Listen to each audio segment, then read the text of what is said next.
जय हिंद दोस्तों, मैं हूं केडी और आप देख रहे हैं मेरा यूट्यूब चैनल केडी ज्ञान दिल से।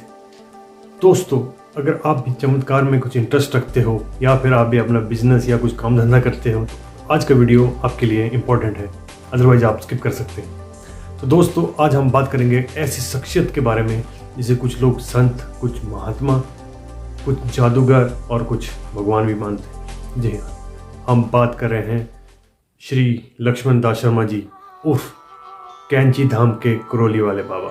जी हाँ, हम बात कर रहे हैं करौली बाबा के बारे में, कैंची धाम वाले। तो जो ये करौली बाबा हैं, इनका जन्म अकबरपुर जगह है उत्तर प्रदेश में, वहाँ पे हुआ था। और 11 वर्ष की आयु में इनकी शादी हो चुकी थी ऑलरेडी। उस समय गोना का रिवाज होता था, गोना नहीं हुआ था, शादी हो गई थी बचपन में, बाल विवाह हुआ था इनका। 11 साल की उम्र में ये साधु बनने के लिए घर से निकल गए। उसके बाद इन्होंने जगह जगह तपस्या की है। कुछ बड़े हुए तो इनके फादर इनको वापस लेकर के आ गए थे। इनका जन्म 1900 में हुआ था, तो ये उस समय आप मान लीजिए 1915 से 1920 के बीच की बात होगी। तो इनके फादर जब इनको वापस लेके आए, फिर उसके बाद इनकी शादी गोना हुआ है। शादी के बाद जो गोना होता है, दुल्हन घर लेके आ जाते हैं। उसके बाद इनके बच्चे हुए हैं 3, 2 लड़के 1 लड़की। और ये फिर से ये गृहस्थ में रहते हुए भी इन्होंने अपनी तपस्या की है। एक बार ये ट्रेन में सफ़र कर रहे थे तो इनको टीटी ने उतार के ट्रेन से नीचे फेंक दिया। इनके पास टिकट नहीं था, तो नीम करौली जो है वो नीम करौली में इनको टीटी ने उतार के फेंक दिया बाहर। तो उसके बाद क्या होता है, उसके बाद वो ट्रेन वहाँ से स्टार्ट ही नहीं हो पाती है। सब लोग सोचते हैं कि अब ट्रेन क्यों नहीं हो रही है, ट्रेन बंद होगी। उसके बाद ट्रेन चल ही नहीं पा रही। फिर किसी लोगों ने वहाँ जो ट्रेन में बैठे लोगों ने राय दी कि आप इन्हीं बाबा को माफ़ी मांग के वापस ट्रेन में बिठाइए। तो फिर इनको फिर ट्रेन में बिठाया गया और उसके बाद ट्रेन चली है। तो इन्होंने इस शर्त पे ये ट्रेन में फिर से बैठे थी, कभी भी साधु का अपमान नहीं करोगे आप लोग। और नीम करौली जो जगह है वहाँ पे एक रेलवे का स्टेशन बनाया जाए। तो इस तरह ये फिर फेमस हो गए, नीम करौली वाले बाबा के नाम से इनको जाना जाता है। और गुजरात में तलैया बाबा के नाम से भी इनको जाना जाता है, क्योंकि इस तालाब के किनारे तपस्या करते थे। तो इनके बहुत छोटी छोटी कई स्टोरीज हैं इनकी, जो पूरी इंडिया में इनको अलग अलग, कोई चमत्कारी बाबा, कहीं तलैया बाबा, महाराज जी के नाम से इनको जानते हैं। और जो खासकर जो विदेशों से भी बहुत सारे लोग हैं जो यहाँ कैंची धाम में आते हैं, स्पेशली अमेरिकन्स वहाँ पे बहुत ज़्यादा आते हैं। तो अमेरिकन्स का जो है काफ़ी जुड़ाव रहा है। ये राम जी और हनुमान जी के ये भक्त थे।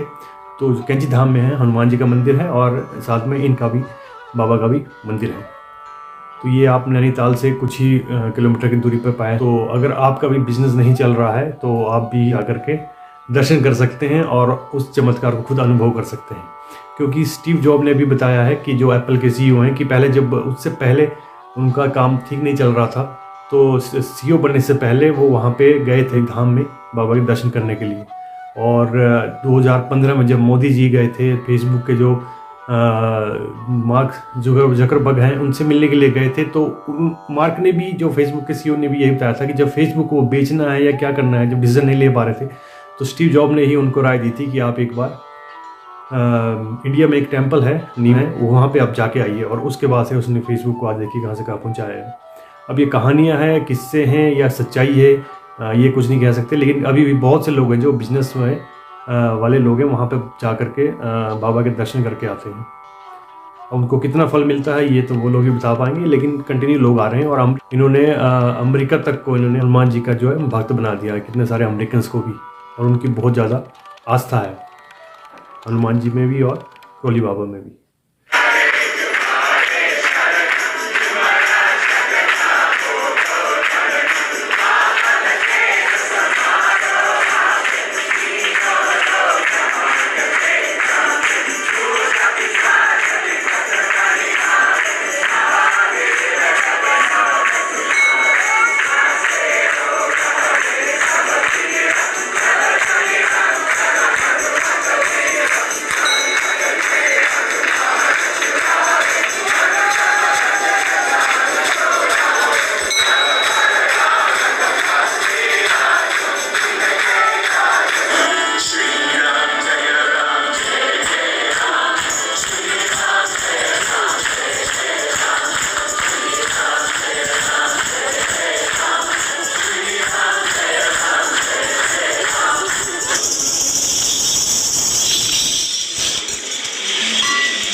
बहुत सारी इनकी स्टोरीज हैं जो मैं अभी क्या कवर करूं। जैसे कि एक बार ये जब जा रहे थे तो ये अपना एक कंबल हमेशा अपने साथ रखते हैं। जब जो भी इनकी पिक्चर्स पुरानी हैं पड़ी हुई हैं या फिर जो भी इनके जो रहे हैं उस समय के, तो बताते हैं कि एक हमेशा एक कंबल साथ रखते थे। तो एक बार ये गए थे अपने किसी भक्त के घर पे रुके, तो रात में इन्होंने जो कंबल ओढ़ा हुआ था ये पूरी रात कहराते रहे दर्द से, और जैसे उन्हें बहुत कुछ कष्ट हो रहा है। तो जो वहाँ पे जो भी जो हस्बैंड वाइफ थे उन्होंने कहा कि बाबा जी को हम उठाएं नहीं उठाएं, इस कशमकश में सुबह हो गई और रात भर वो भी दोनों भी नहीं सो पाए। फिर सुबह बाबा जी ने उस कंबल को इकट्ठा किया और बोला कि बेटा मुझे एक नया कंबल लाओ। नया कंबल उन्होंने दंपत्ति जो भी करीब थे जिन्होंने जो भी अवेलेबल था वो दिया। उसके बाद उस कंबल को उन्होंने बोला कि इसमें जो भी कुछ है इसको देखना मत और आप इसको चुपचाप नदी में फेंक करके आ जाओ। और ये बोल के और नया कंबल लिया उन्होंने, वो वहाँ से चले गए। तो इनको लगा कि उसके अंदर कुछ लोहा टाइप की कुछ चीज़ें, छोटे टुकड़े टाइप महसूस हो रहे थे, इन्होंने फेंक दिया। और 1 महीने के बाद उनका बेटा घर आता है जो कुछ ब्रिटिश आर्मी में था। तो वो आकर के अपनी कहानी बताता है कि जापानीज ने उनके ऊपर अटैक कर दिया था और वो अकेला बचा था। और वो किसी तरह पूरी रात ऐसा लग रहा था कि गोली उसको छू छू के निकल रही थी, लेकिन उसको नहीं, कोई भी गोली नहीं लगी, उसको सब साथी मर गए, वो अकेला बचा था। और सुबह उनकी जो इन्फोर्समेंट थी वो पहुंच गई थी, ब्रिटिश आर्मी जो रिजर्व थी वो उनके पास पहुंच चुकी थी और फिर उन्होंने जापानी को पीछे हटाया। तो इस तरह वो जिंदा बच के वापस आ गया। तो जब जिस दिन की जिसने जिक्र किया था उसके जो पेरेंट्स को पता लगा कि जिस दिन बाबा जी हमारे यहाँ ठहरे थे वो दिन था। तो इस तरह बहुत सी चमत्कारी घटनाएं हैं जो इनके बारे में बताई जाती हैं। इसी तरह एक बार बांग्लादेश से भी कोई इनके पास आए थे, तो इन्होंने उनको बैठते उनको कहा कि आप इमीडिएट अपने घर जाइए और तैयारी कीजिए, और आने वाले समय में जो आपके भाई हैं वो एक बहुत ही बड़े आपके लीडर बनने वाले हैं, इस देश के नेता बनेंगे। तो ये बांग्लादेश से आए थे, उस समय पाकिस्तान होता था। तो ये थे जो बंगबंधु है एक मुजीबुर रहमान के जो भाई थे, तो वो बाद में बांग्लादेश के प्राइम मिनिस्टर बने। तो इस तरह और भी बहुत छोटी छोटी घटनाएं हैं जो इनकी काफ़ी फेमस हैं और लोग इनके पास जाते हैं। अभी भी लोग जाकर के वहाँ पे कंबल चढ़ाते हैं और ये बहुत ही प्यारी सी जगह है नदी और पहाड़ों के बीच में। तो 1973 में जब ये 73 साल के थे इनका निधन हो जाता है। हार्ट का जो इनको दौरा पड़ता है, दिल का दौरा पड़ने से इनका निधन हो जाता है। और उससे पहले भी ये बताते हैं कि जो उनके साथ थे उन्होंने बताया कि इन्होंने अपना ऑक्सीजन मास्क निकाला कि अब बहुत देर हो चुकी है, ये मत करो, मुझे गंगा जल दो। बट वहाँ हॉस्पिटल में गंगा जल नहीं था, ये वृंदावन की बात है। और इन्होंने 3 बार बोल करके जय जगदीश हरे अपने जो है प्राण त्याग दिए। और वहीं पर ही वृंदावन में ही इनकी समाधि बनाई गई है। धाम जो है वो काफ़ी प्रसिद्ध है कि वहाँ पे आकर के जो लोग कामनाएं मांगते हैं वो पूरी होती है, और बिजनेस वाले जो लोग हैं वो खासकर वहाँ ज़्यादा जाते हैं। तो ये था मेरा आज का ज्ञान। कैसा लगा आपको? अपना ख्याल रखिए, और अगर अभी तक आपने मेरा चैनल सब्सक्राइब नहीं किया तो प्लीज़ प्लीज़ प्लीज़ सब्सक्राइब कीजिए और देखते रहिए केडी ज्ञान दिल से।